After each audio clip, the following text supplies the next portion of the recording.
ও আমার হাতিয়া রাধানগরের যুবক ভাইয়েরা, ও মুরব্বী বাবারা, ও আমার পর্দার আড়ালের মা, মাগো যারা মাইকের আওয়াজ শুনছেন গো মা, ও মা পারবানি আজকে কিছুক্ষণ সময় আমার নবীর কথাগুলো শোনার জন্য, আমার আল্লাহর জন্য, আজকের জন্য মোবাইলের মধ্যে রিলস ভিডিওগুলো বন্ধ করে দিয়ে, ফেসবুকের ভিতরে ভিডিও দেখা বন্ধ করে দিয়ে আমার নবীর কথা, আমার আল্লাহর কথা শুনতে পারবানি রে মা। হতে পারে আমার আল্লাহ আজকে হিদায়াতের নূর তোমার কলবের মধ্যে জেলে দিতে পারে। আমি রাধানগরের যুবকদেরকে বলবো, যুবক, যুবক রে, কত সময় না তুমি ফেসবুকের মধ্যে কাটাইছো রে যুবক, কত সময় বন্ধু বান্ধবের আড্ডায় কাটাইছো। ও যুবক পারবানি আমার আল্লাহর জন্য, আমার নবীর জন্য তোমার এই ব্যস্ত সময়ের ভিতর থেকে একটু সময় বের করতে, আমার আল্লাহ এই সময়ের বিনিময়ে দুনিয়ার জিন্দিগি এবং পরকালের জিন্দিগি তোমার সুন্দর বানায়া দিতে পারে। আমি মুরব্বী বাবাদেরকে বলবো, মুরব্বী বাবা, ও মুরব্বী বাবা, এখনো কি কবরের কথা স্মরণ হয় না? এখনো কি মরণের কথা চিন্তা হয় না? মাথার চুল পেকে গেল, মুখের দাড়িগুলো পেকে গেল, শরীরের শক্তিগুলো কমে গেল, চোখের জোর কমে গেল, কানের পাওয়ার কমে গেল।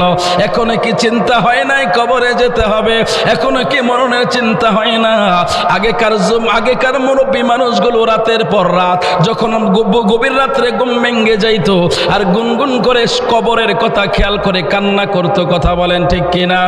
আর মনে মনে গাইতো, পরের বাড়ি পরের জায়গা ঘর বানায় আমি রই, আমি তো সেই ঘরের মালিক নই, আমি তো সেই ঘরের মালিক নয়, কথা বলেন ঠিক কিনা?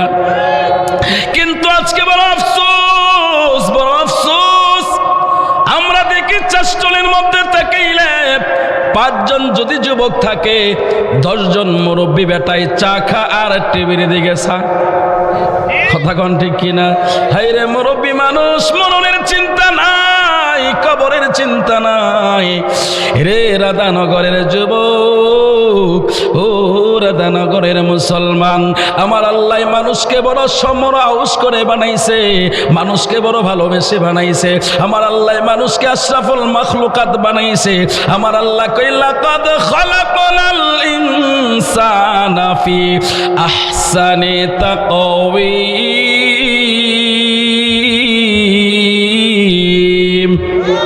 আল্লাহর কোরআন শুনলে আল্লাহু আকবার বলতে হয়, ঈমান আল্লাহ বাড়িয়ে দেয়। বলে বলেন আল্লাহু আকবার। আমার আল্লাহ কয়, আমি মানুষকে বড় অভাব সুন্দর সুরত দিয়া বানাইছি। আমার আল্লাহ কোরআনের অন্য জায়গায় বলেন, ওয়ালাকাদ কাররামনা বানি আদম, আমি বানি আদমকে বড় সম্মানিত করেছি, ইজ্জত দিয়েছি। আমার আল্লাহ এত কিছু বলার পর আমার আল্লাহ অন্য জায়গার মধ্যে এবার বলেন, আমার আল্লাহ কই, ইন্নাল ইনসানা লিরাব্বিহি লাকানুত। আমার আল্লাহ কই, নিশ্চয় মানুষগুলো বড় অকৃতজ্ঞ, নিমুখ হারাম। আমার আল্লাহকে যদি বলি, আল্লাহ এক জায়গায় বলেছেন মানুষকে আপনি অবায়ব সুন্দর সুরত দিয়েছেন, আরেক জায়গায় বলেছেন আপনি মানুষকে বড় ইজ্জত দিয়েছেন, সম্মানিত করেছেন। আবার মানুষকে আপনি এই কথা কেন বললেন? এই জন্য বললেন, রে রাধানগরের মুসলমান, মুসলমান রে, ও মুসলমান, সৃষ্টি জগতের যত সৃষ্টি আছে আমার আল্লাহ একবার হুকুম করে দিয়েছে, সেই হুকুম আজও পর্যন্ত ওই সৃষ্টি জগতের সেই প্রাণী মানতেছে। আপনি যদি সূর্যের দিকে তাকান, জন্মের পর থেকে দেখতেছেন সূর্য পূর্ব দিক থেকে উঠতেছে, পশ্চিম দিকে অস্তমিত যাচ্ছে। এই জীবনের ভিতরে, এই সময়ের ভিতরে কোনোদিন দেখছেননি সূর্য উত্তর দিকে উঠা দক্ষিণ দিকে অস্তমিত যাইতে? দেখছেন? আপনাদের এলাকার মানুষরা দেখছে বুঝি? তাহলে সূর্য এই যে পশ্চিম দিকে উঠতেছে, পূর্ব দিকে উঠতেছে, পশ্চিম দিকে অস্তমিত যাচ্ছে, এই যে সৃষ্টির শুরুতে আল্লাহ একবার হুকুম দিয়ে দিয়েছে, সে হুকুম আজও মানতেছে। জোরে বলেন আল্লাহু আকবার। রে রাধানগরের মুসলমান, মুসলমানের সকাল বেলায় আপনি তাকাইলে দেখবেন গাছের ডালে বসে বসে পাখিগুলো কিচির মিচির করে। এগুলো আসলে কিচির মিচির করে না, এই পাখিগুলো মহান রবের প্রশংসা করে, এই পাখিগুলো আমার আল্লাহর প্রশংসা করে, আমার আল্লাহর জিকির করে। শুধুমাত্র মানুষ আমার আল্লাহর অসংখ্য নিয়ামত পাওয়ার পর, আমার আল্লাহ এত নিয়ামত দেওয়ার পরেও মানুষগুলো আল্লাহকে বলে থাকে, আল্লাহর শরম থেকে দূরে থাকে, আল্লাহর জিকির থেকে গাফেল থাকে। কথা বলেন ঠিক কিনা? এই জন্য গায়ক বলেছিল, ওরে বান্দা লাগছে দান্দা করলাই নাই আল্লাহর জিকির, পশু পাখি বৃক্ষ লতা ওই নামে করে জিকির, ওই নামে করে জিকির। সৃষ্টি যত সব মুসাফির সাক্ষী দিয়েছে কোরআন, সৃষ্টি যত সব মুসাফির সাক্ষী দিয়েছে কোরআন। আল্লাহ রাসূলের গুণগান গৌরে আসে কান, আল্লাহ রাসূলের গুণগান গাইলে গুণ হইব, লস হইব? একসাথে বলেন না, জবানটা খুলে বলেন। হাজার দরুদ হাজার সালাম যার খাতিরে দু জাহান, হাজার দরুদ যার খাতিরে দু জাহান। আল্লাহ রাসূলের গুণগান গৌরে আসে কান, আল্লাহ রাসূলের গুণগান। একটা জবানও বন্ধ রাখবেন না। ও আল্লাহর বান্দা, জবান খুলে বলেন আল্লাহু আকবার। রাধানগরের মুসলমান, মুসলমানের আল্লাহু আকবার বলতে বললাম, আল্লাহু আকবার বলে ফেললেন। আমার আল্লাহ বলেন, ইয়া আইয়ুহাল্লাযীনা আমানু আতিউল্লাহ ওয়া আতিউর রাসূল।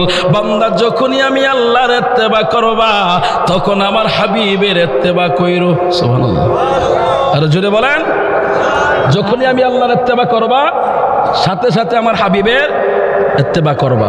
তাহলে আমরা আল্লাহর ইত্তেবাও করতে চাই, আল্লাহর হাবিবেরও করতে চাই। কথা বলেন ঠিক কিনা?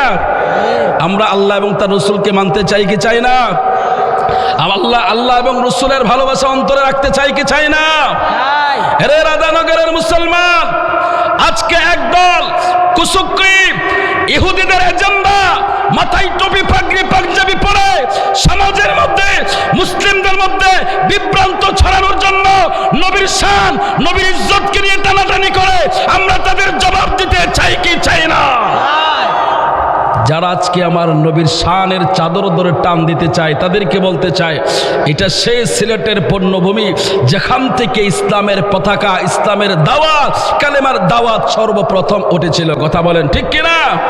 সেটা কে করেছে? আউলিয়া কেরাম। কে করেছে? আউলিয়া কেরাম। আমরা সে আউলিয়া কেরামের পক্ষে থাকতে চাই কি চাই না? আপনি অলিকে যদি মানেন, অলির দরবারে যান, অলিকে যদি চিনেন, অলির মাধ্যমে আপনি নবী চিনতে পারবেন। কথা বলেন ঠিক কিনা? তো যদি আপনি নবীকে পরিপূর্ণভাবে চিনতে চান তাহলে আপনাকে অলির দরবারে যেতে হবে। কথা বলেন ঠিক না ঠিক? আমি আমার ভাইয়েরা আজকে বেশি লম্বা করে আলোচনা করব না, আমি নিজেও শরীরটা খুব ক্লান্ত, আমি একটু অসুস্থ, এই জন্য আমি আজকে লম্বা করব না। আমি 2 ঘন্টার আলোচনাটা চেষ্টা করব খুব টাইটলি বলে, আমি যাতে করে আপনাদের মাঝ থেকে আধা ঘন্টার মধ্যে বা সর্বোচ্চ 40 মিনিট এর ভিতরে যাতে আমি 2 ঘন্টার আলোচনাটা গুছিয়ে নিয়ে আসতে পারি। আপনারা যদি একটু ধৈর্য শক্তি দেন বা আপনারা যদি আমাকে একটু ধৈর্যের পরিচয় দেন তাহলে আমি বলবো। আপনারা কি দিতে পারবেন না কষ্ট হবে? বিশ্বরের বাইরে কি কষ্ট হবে? আচ্ছা, আমি খুব অল্প সময়ের মতো বলবো। আপনারা যদি কষ্ট করে সামনে আগায় বসতেন, একজন কাছাকাছি বসতেন, সিটটা একটু কম লাগতো, আর শয়তানও মাঝখানে বসে আপনাকে ধোঁকা দিতে পারতো না, এখান থেকে উঠাই নিতে পারতো না।